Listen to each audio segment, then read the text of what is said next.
just got to go down, yeah. Got to go down. It's getting better. There you go.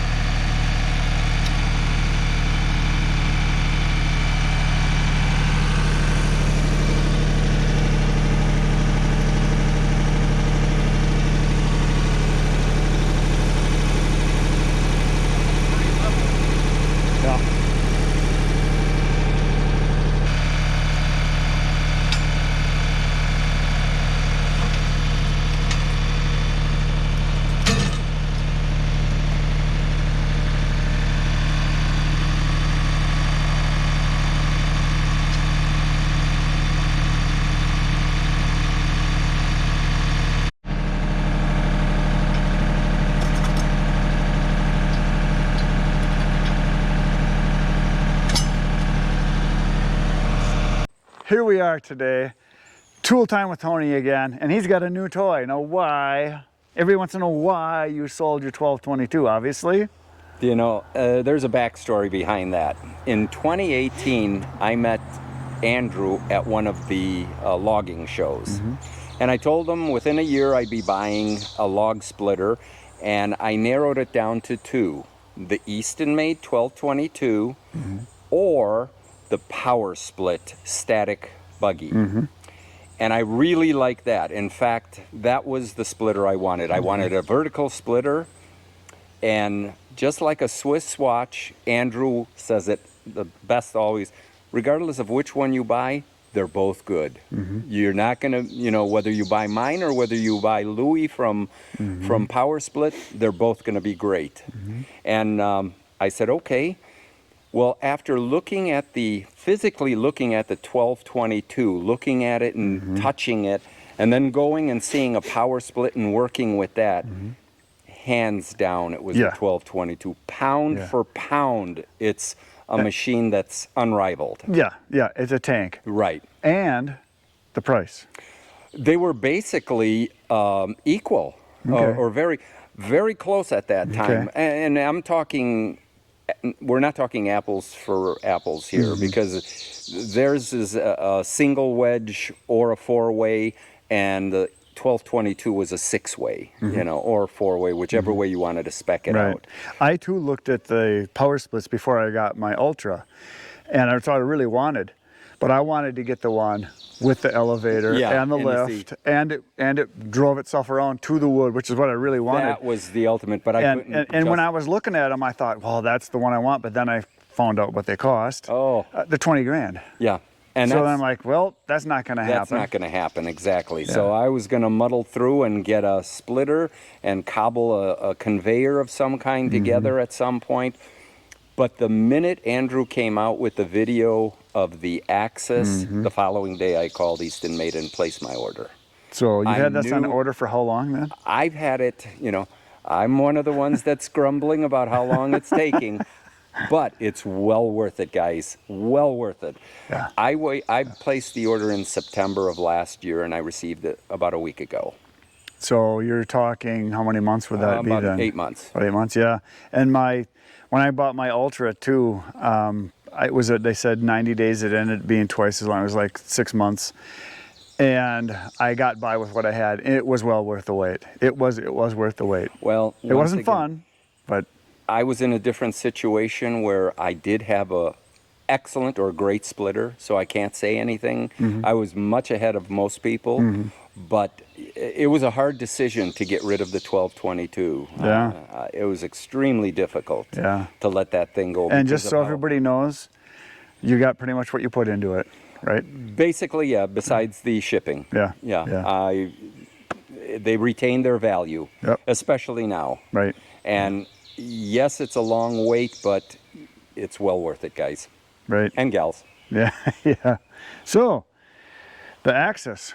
Well, we'll take you right through it. I haven't seen too many videos on a start to finish of what it takes. This will be a longer video because we're going to try to cover as much as we can. So strap in. Strap in. Well, first, why don't we cover the first thing, and that is so that you don't have any surprises there. Find out from Eastonmade which way they're going to ship the Axis, whether it's going to be through their shipper or a third-party shipper. And the reason for that is I did have a slight surprise. Eastonmade, in their effort to get it to me as quickly as possible, used a third-party supplier.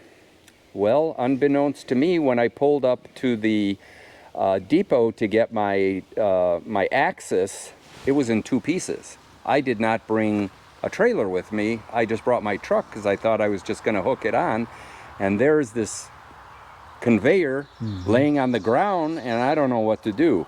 The upside is I was not far away from my delivery, or the person that accepted delivery for me, so I just came home, dropped the Axis off, and then went and picked up the conveyor. And there too, and I've talked about it with Jerry with a G, there were no instructions. Now, it's not difficult. We'll take you through it here momentarily. It's extremely easy. You will need some help. There was myself and my son-in-law. We basically, the 2 of us, picked this up ourselves and were able to assemble it. So it's not difficult. It's just intimidating at first when you don't have any instructions and you're scratching your head. How do you put this together? I mean, a piece of equipment like this is, you figure it's very difficult, but it's very simple. Yeah. And the other thing people are going to ask, people that maybe don't know anything about Eastonmade or the Axis itself, what did you pay? Full price. I believe they're 11,000. Well, there's 2 ways of going, with or without a conveyor. Okay, so without, they're how much? I don't quote me on this. I think they're 7,000. Somewhere in there, yeah. Yeah, and with the conveyor, it's 11. Right, and if you want to know, go to Eastonmade's website, and it'll be listed, or talk to Jerry with a G. You're right. You'll find out. Exactly. So, what do you say we do a little walk around? Start to finish, yeah. Okay, here we go. Okay, so let's find out what we need to know. Okay. Tell me everything.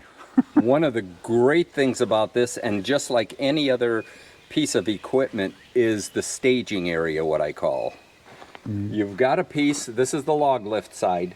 You're looking at 32 inches by 32 inches here, which you can stack a lot of wood, or you can put large pieces, discs on here, 30, 40 inches, and nibble them away. Because theoretically, this table is 20.5 inches, I believe.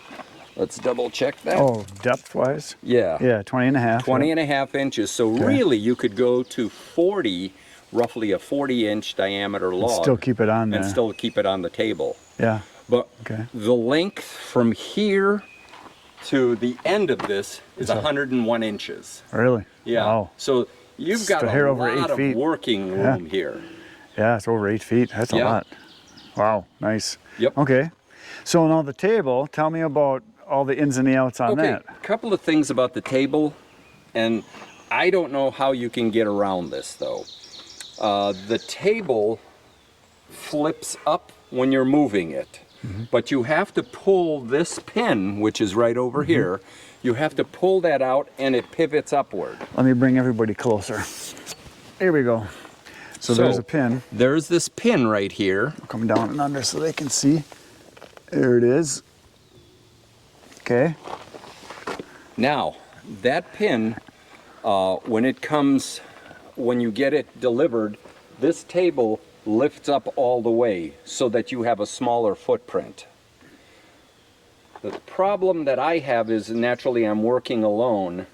It's not very easy to get this table positioned so you can put that pin back in. So Buck and Billy did the same thing. He has a pulley that he hooks up right up here at the top that hooks to this hole. I did the same thing. I use these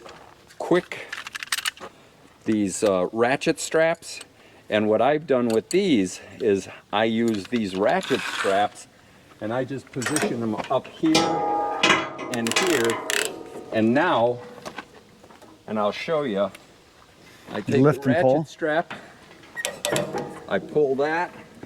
Okay. Now I can get down here. pull the pin without having the and pull the table. pin. Without having the table. Right, crush you. 'Cause Yeah. that table is pretty heavy. Like 150, Well, 200. More. I'm gonna say that it's at least. It's heavy. So you want me to pull on this then? That's it. So you're just gonna flip it. Oh, and so then it just That's falls it. in there. Now Okay. when you're driving, Okay. that's when you're transporting it. So you put something to hold it in yeah. place. So now I have to put something more. But usually I'll put one across there as well. Got it. Got it. So there's really no. That's so maybe that's something Andrew needs to know is maybe there Well- needs to be a little bolt Something, I somehow don't here to secure it. But this thing moves up and down, so you have some flexibility there. Okay. But yeah, on mine, I just have to keep working it back and forth until I get the optimal position. Right. That makes sense. But otherwise, the footprint now is much smaller. Right. Right. So if you're going on location, that's a little bit of a challenge. That's a little bit, yeah, if you're moving it. Yeah, Now, right. the argument there is on a commercial unit, in most cases, you're not going to be moving it. You'll have Right. it in one staging Right. area and bring the wood to it. Right. I'm thinking, Joe Schmo that buys one and takes it to his buddies and takes it to his brothers. That's a and, different. The 1222 was much easier for me to move than this. Right. Yeah. Well, this is. Oh yeah, well you're talking over 10 feet to the Right. top. One of the things that my first impression when I looked at your 1222 was like, wow, Yes. wow, this is like, holy Double crap! wall. It's like a Yes. double wall. It you, is. unless you're standing by it, you don't know how big these things are and how heavy and how it's just massive. I just don't know how to describe it. Well, my first experience splitting was I didn't level it properly, and I put logs on here. I lifted them up, and all of a sudden they all came rolling off because I didn't have this level. Right, you so had it that's too. how come now when we did it, we leveled this out, and now we shouldn't have that problem. So if you're anything off level, you want wanna to be pivoted inward. Slight in. Yeah. Yes. Okay. Got it. That's good to know. See, now, the reason we're doing this is because no one has explained any of this, and Not that I saw, and I would have appreciated something Right. more.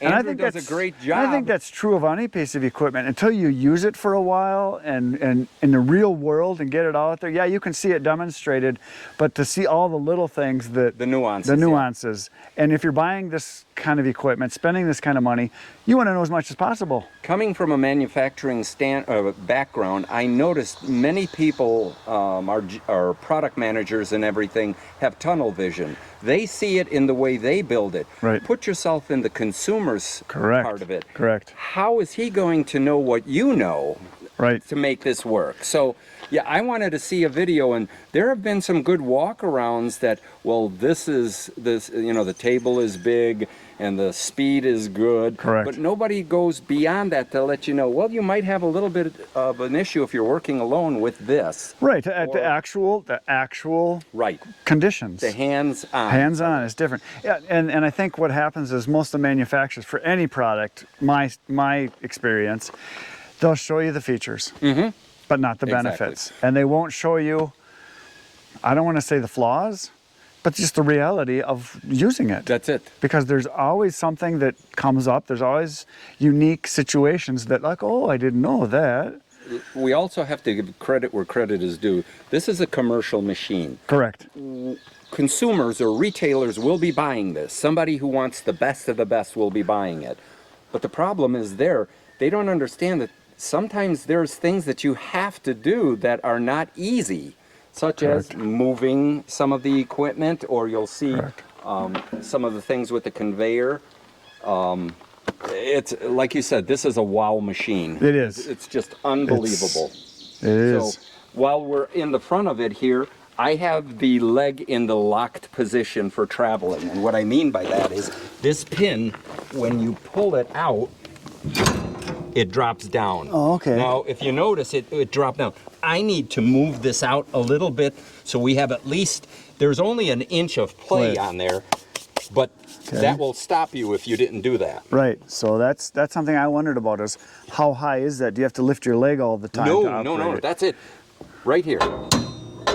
Nice. So There's it's virtually literally like driving a car. Got exactly. It. There's Nice. very, very little that Okay. you need to do. Because I saw that up high and I thought, well, you're going to have to, because my first impression was, well, you're going to have to put your foot up here and be picking it up all day long. On the power split, that was the big thing. I talked with several people who had it, and they said, well, we have to build 2x4s, a ramp to get it higher so that it's at least at waist level. But the problem with doing that then, now you're moving the foot pedal up here. Sure. So all day long you're doing this. Right. You're not level. It's awkward. Your chiropractor is going to love you, you know.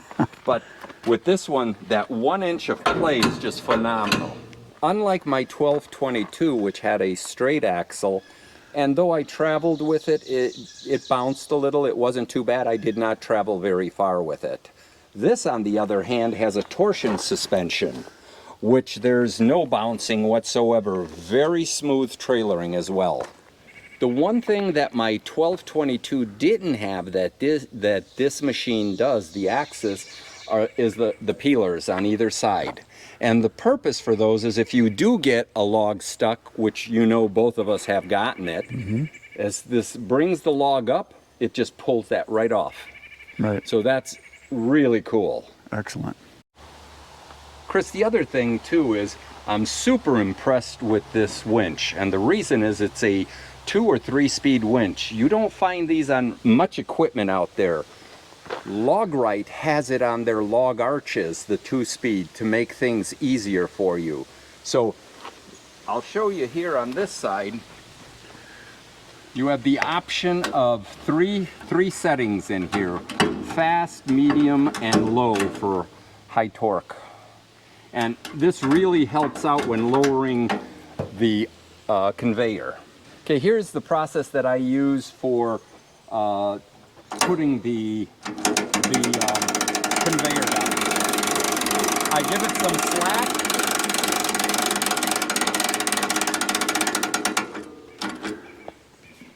And then I go on this side and give it a push.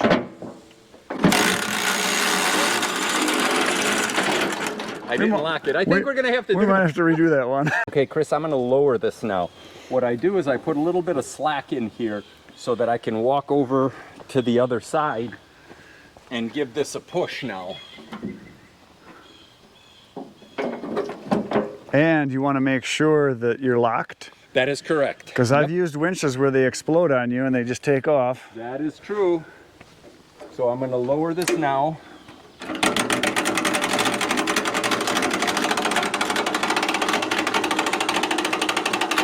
And this all depends on what you're loading it into.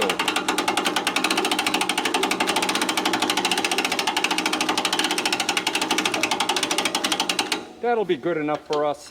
I had mentioned before that when I went to pick it up, I was surprised because it came in 2 pieces, but it really, really is simple. And what I mean by that is this little bar right here with the 1 nut is welded to a shaft, a long metal shaft.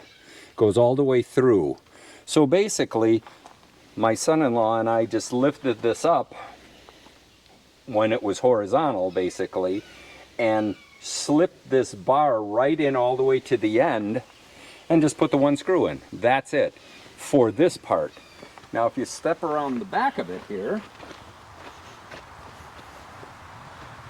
this motor, this hydraulic motor right here, you just take this bar, slip it in this slot here, and there's 1 pin.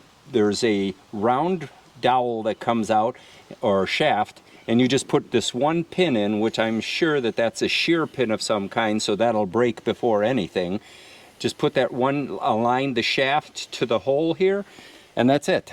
So this came bolted on, or I should say, it was shrunk wrap right in here very, very well. It wasn't going anywhere. The other thing I'm impressed about is how easy the maintenance is on this. All your Zerk fittings are right in the open here. There's 2 pillow blocks, 1 on each side. Very easy for greasability. The other thing is, I can't believe the size of this chain. It's 81X chain. Andrew had mentioned that they use it in the logging industry. I'm familiar with farming equipment, and it's nothing compared to how thick this is. The only thing I have to try to find out is, do I need to grease it? Because there's a bar, if you want to take a look on the other side here, there is a bar that it rides on. And I don't know whether that has to be greased or not. Maybe your viewers could let me know. I'm sure it wouldn't hurt. Yep. More is better when it comes to lube. Yep. Oh, and as far as pillow blocks, there's 2 at the top as well. The other ease of adjustment here is if this gets too slack, just loosen these lock nuts here and push the dowel bar up so that it tightens this up. Chris, one of the things about this unit, because of how big and how heavy and all the other attributes, is the outriggers. This is a tube within a tube, so this blue tube goes into the orange part. It just slides right in there, and there's pins on either side that lock it in. The crank mechanism is the better quality that has a double foot, so to make it easier you can pull the pin and the lower part of the leg goes down, just like on dump trailers they have.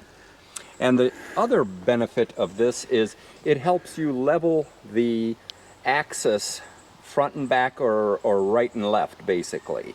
And stability. And stability, yes. Which when you get this much machinery out here with logs Right. going up, and you've got your log lift over here with a Exactly. lot of weight coming up and down. Absolutely. Let me get back so you can see just how wide this thing is here. I mean, that's got to add a lot of stability, because you've got to be 10 feet wide there now. Well, we're at, as I mentioned, to the end of the table was 101 inches. And you're a couple so we're feet beyond it by at least another foot. Oh, yeah, almost 2 probably, So yeah. you're right. We're encroaching on 10 feet. Just like most of the Eastonmade products, we have a removable tongue on this that just comes apart. And now this isn't a shin breaker anymore. And I just store mine underneath so I know where I put it. The Axis has a 14 horsepower Briggs & Stratton Vanguard engine. It is substantial, I will tell you. When I was using it for the first time, I was very impressed. One of the options I hope Andrew would consider was to put an electric start on it. I know some people like it, some people hate it because it's another battery to take care of. But as we get older, and I'm only talking about me, I would like to turn the key, just like I did on my 1222. We will show this with the engine running, but the hydraulic controls here are extremely simple in that all you do is it's a 1 to, I can't even read the 1 to 8 or something like that. No, it was a 10. 10? Okay. And it could go to 11 if we were doing some rock music. Well, yeah, but then we'd be shooting the thing about 20 feet. So, but I keep it, I don't need it fast. That's the thing. It works real good in 2 or 3 Speed. levels, 2 or 3 Got it. speed, yeah. Or you can just totally turn it off and then just load into a basket without using the conveyor.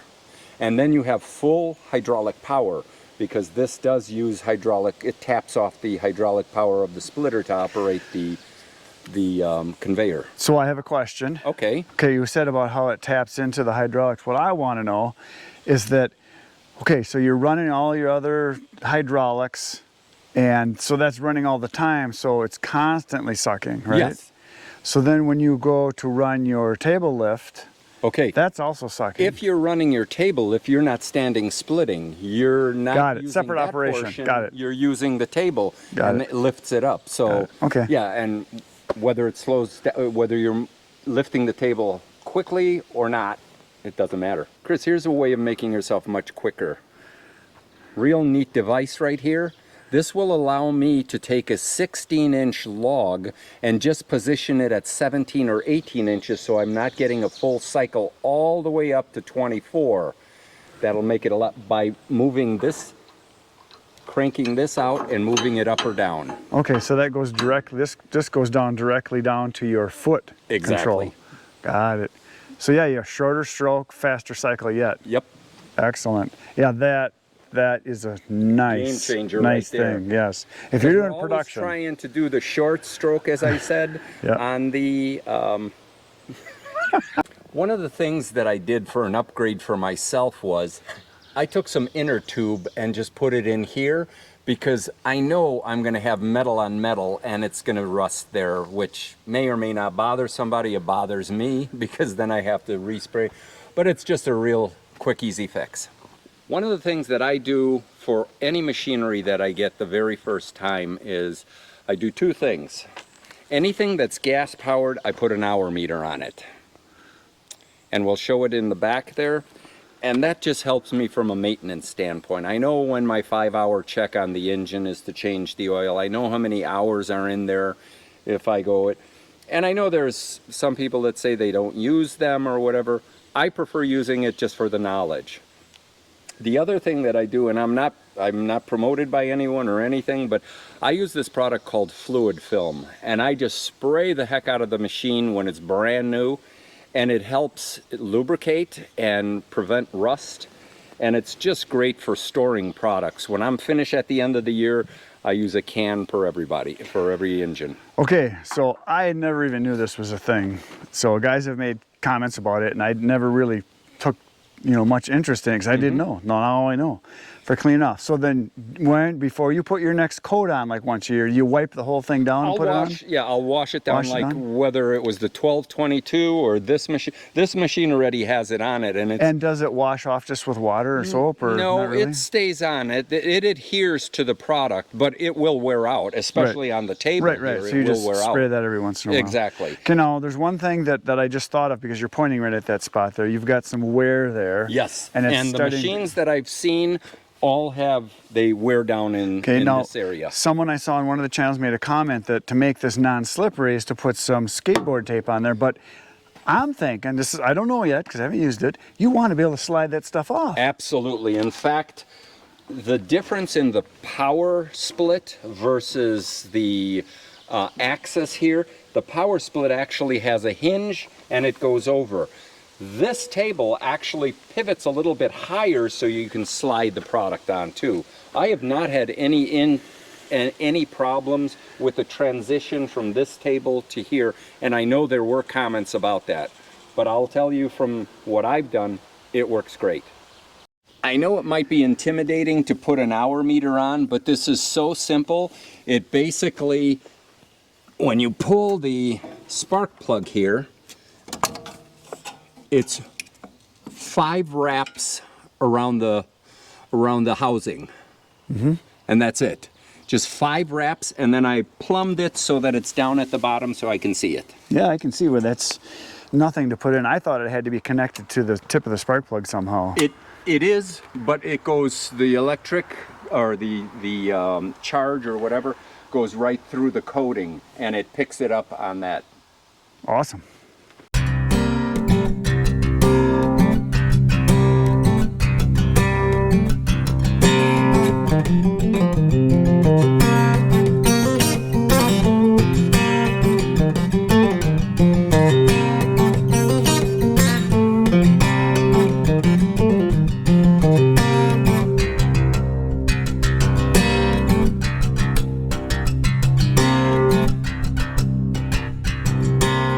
Well, what you've all been waiting for, the proof's in the pudding. We're going to start her up. We're going to crank her up and we're going to make big pieces of wood into little pieces of wood. Absolutely. And let's have some fun. We rolled over some pieces here, and tell me about this wood.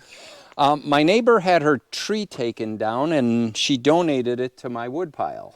Now it's not the prettiest wood, nor is it's been sitting for about a year, so it's starting to get a little punky around the edges, but it's still solid. It'll still burn in my outdoor wood boiler as long as I dry it out a little. Yeah, so you kind of need to get this split. Yeah, exactly. It's getting close. Right. Well, let's get to it.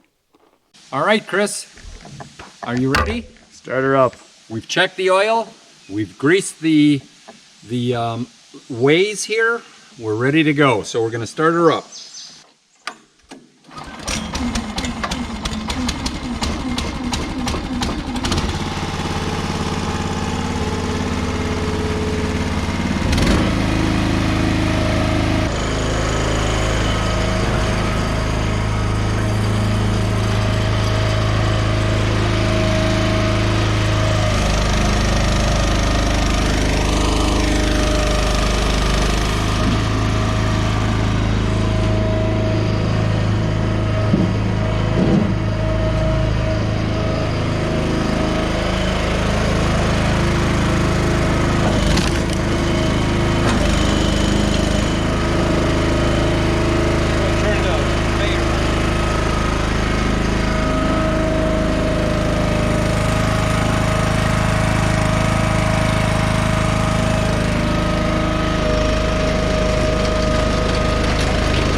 Okay, so we just ran the Axis for, what was that, 3 pieces of wood? 3 pieces. Three of those big boys over there we ran. How much did you get out of it? A lot of wood. Look at that. I mean, that's just from 3 pieces. So yeah, big wood produces a lot of wood, no doubt about that. My first impression, wow, fast, wow, powerful. And I can see it right away. I didn't know what to do because I haven't used it. That's and I'm it. like, and I learned real quick. My first thing that I figured out was that when you cut, you make your first cut, your half piece, you shove over that way to get out of the way. Then you turn your piece, that one you're working on, and then this piece, you don't start on the far side, you start on the near side. You learn real quick so that. you can shove it out of the way. Otherwise, you're just going over the top. So you cut, and then bring everything this way. That's but yeah, it. it's quite the machine. It is amazing how fast and powerful it is. And I noticed the lift. I mean, you got to kind of have a feather touch with this. You got to figure it out because if I just go. It's just it'll shoot. come flying It'll up. shoot the piece of wood. Yeah, it's like what are those trebuchet? Yes, that's true. Come flying at you, catapult. So yeah, very neat. And then one of the things we just talked about is that we're wondering if we're doing this right because wood seems to be congregating in here but not going up, so we don't know if we're doing something wrong. It seems like if this flap, I'm assuming it's there to protect so no debris gets in the sprocket and flips it over, but it seems to not be taking the wood up. Yeah, it prevents it from catching initially. Yeah. So maybe we need to make some professional information. Some slight alteration, like, and maybe this is something they know about. Maybe this should be tucked, shouldn't be tucked. Maybe it needs to be trimmed a little bit so that when what is this called? A piece of metal. The catcher it catches the wood to pull it up. Oh yeah. It's preventing it from catching the wood. So I don't know, but it still works. But if you have to physically set it up here to make it go, that's not good. So there's got to be, we're doing something wrong. Yeah. And but it's yeah, the learning curve of the machine. Oh yeah, and I was very impressed with the foot pedal. Isn't that amazing? And it's amazing how you let up and it stops. Yeah. And you can make it go where you want, and that's a matter of, for me, it's going to be learning, how much pressure and when to let up, when to let down, as far as where your wedge is going to be going up and down to learn that system. Some of the easy wood, like the red oak, white oak, that splits really well, you'll be able to breeze through that because you won't have to do a full stroke on it. Right. We can probably maybe bring a piece or two over here and try that. But right now we're just doing this maple that. But we will try the piece right behind you there. Oh yeah. This is the one that we didn't have a problem, but it was manhandling. That's 34 inches at its widest point. Yeah. So this will be a good test on how well it splits. Yeah, well, let's do that one next then. Let's start her up again. Sounds good.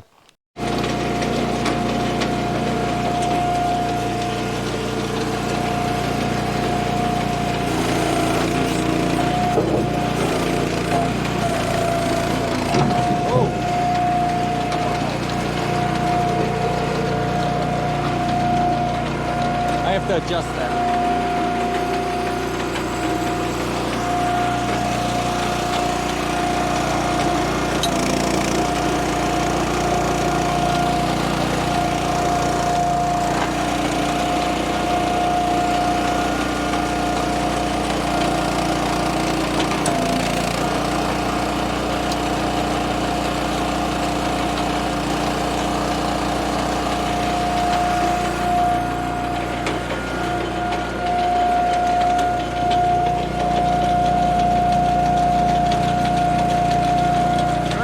Good.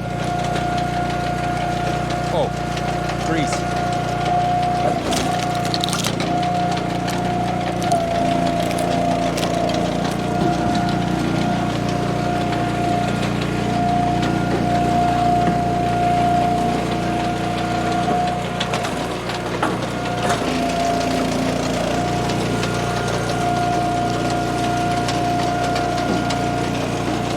Here, I can move this.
So we just did a little bit of splitting there. You saw us doing some maple that was not necessarily the best wood in the world. Or the prettiest. No, but it was free. The price was right. Yep. But it split well, and I learned a lot with the machine as far as, you know, how to operate it, how fast it is, what you got to look for. And I can see if you got a system, you could fly with this thing. Oh, amazing how quickly you can. And the quality of your pieces. That's what we're going to show on the second half is if we want a pretty wood Right. or the bundle grade wood, Right. what the difference is. Yeah, and with this you can make ugly wood look pretty darn nice. Exactly. The problem with what we just did is there was some stuff, some of this maple was a little bit... It was past its prime. Yeah, there was some spalding in it and some soft spots, some spongy stuff. But it'll still, burn. It'll burn. And there was good stuff inside. There was pieces in there that I could see were good. And it's good that we split it because it needed to be split so Yep. that you can get it burned. But yeah, now we're going to do some of this pretty wood or perfect wood or... Better wood. Better wood. It's you know, stuff with hardly any knots, nice size stuff, just beautiful stuff. So let's do that. Sounds good.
So folks, that is it for today. Hopefully you enjoyed watching us play with Tony's new toy here. It was a lot of fun, learned a lot. I can see that it's going to be a great machine for him.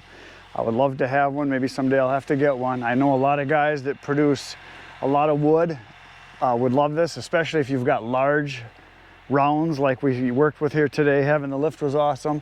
it was a lot of fun. So maybe you should get one. I would like one too. That's it for today, folks. Please hit the buttons. You know what to do. Poke them all. And tomorrow I'm going to be back in the wood yard. You should come along. It'll be fun. Between now and then, get outside, get cutting. Good night, Irene.